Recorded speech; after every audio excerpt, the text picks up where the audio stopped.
Welcome back and thank you for staying with us. Now, the Independent Community Pharmacist Association says it's concerned about the shortage of essential medication in the country. The list includes a short supply of morphine powder and antihypertensive medication. And some drugs are completely out of stock. For more on this, let's bring in the association's CEO, Jackie Maimin. Thank you so much, Jackie, for your time here on eNCA. This is quite concerning. Just tell us, how long has this been going on and how bad is the situation? Okay, hello, Masego, and thank you very much for having me. So yes, we are concerned. However, I don't want people to panic, because it is something we've been managing since the beginning of the pandemic. We realized that there was going to be disruption to supply chain and that it needed to be carefully managed. And I think that's where we are now. The important thing to remember is that basically two countries supply 80% of our active pharmaceutical ingredients, being China and India. So if those countries sneeze, we catch a cold. But I think the main one that we are concerned with at the moment is the morphine powder. This is the mainstay of palliative care for people with conditions such as cancer, end-of-life type conditions. And there are not that many alternatives. The morphine ampules, which we could go to injectables, are also out of stock. And then there are tablets, but you can't always swallow when you are under palliative care, which leaves you with patches. And the patches are quite expensive, which can be a barrier for many people.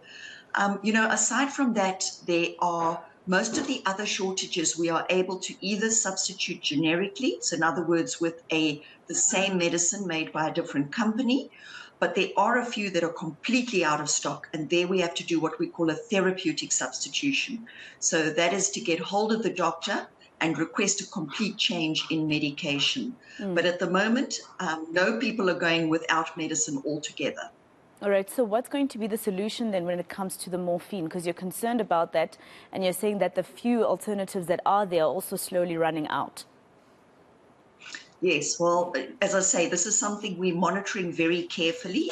There is still some morphine available at facility level.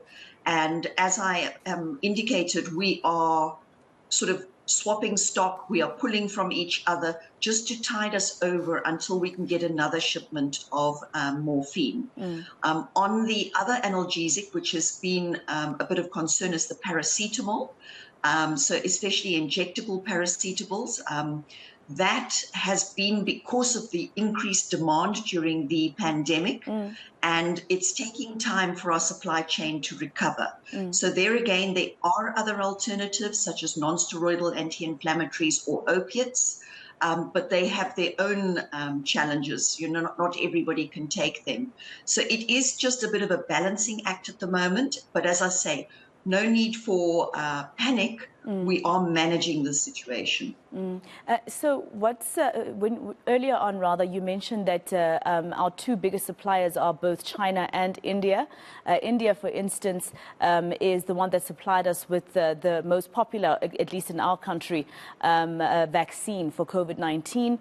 Just explain to us exactly how COVID-19 and the manufacturing of a new drug suddenly that needed to be pumped up to the rest of the world so urgently during the hard times of the pandemic. How did that affect, how did that bring us to where we are now? Why are we seeing a slow receival of the important medication that we need? So I think, during the pandemic, obviously different countries went into lockdown. Industry was basically pulled to a halt. And that has affected supply of the actual active ingredients. Then on top of it, as the active ingredients or the raw materials, there was a slowdown in production. So the manufacturing pharmacies were struggling to manufacture, which caused a further slowdown. And what we're seeing is, as I say, stock coming in smaller batches than we would like. So we're having to very carefully manage the supply chain and make sure that nobody stockpiles medicines, that we share them, which is what we're doing at the moment, share them to try and make sure that there is equitable distribution of these medicines. All right, but just lastly, you said there is no need to panic, so it's not that the viewers who are watching right now, we shouldn't be alarmist. They shouldn't think that they'll get to a hospital or a clinic and find nothing available, right?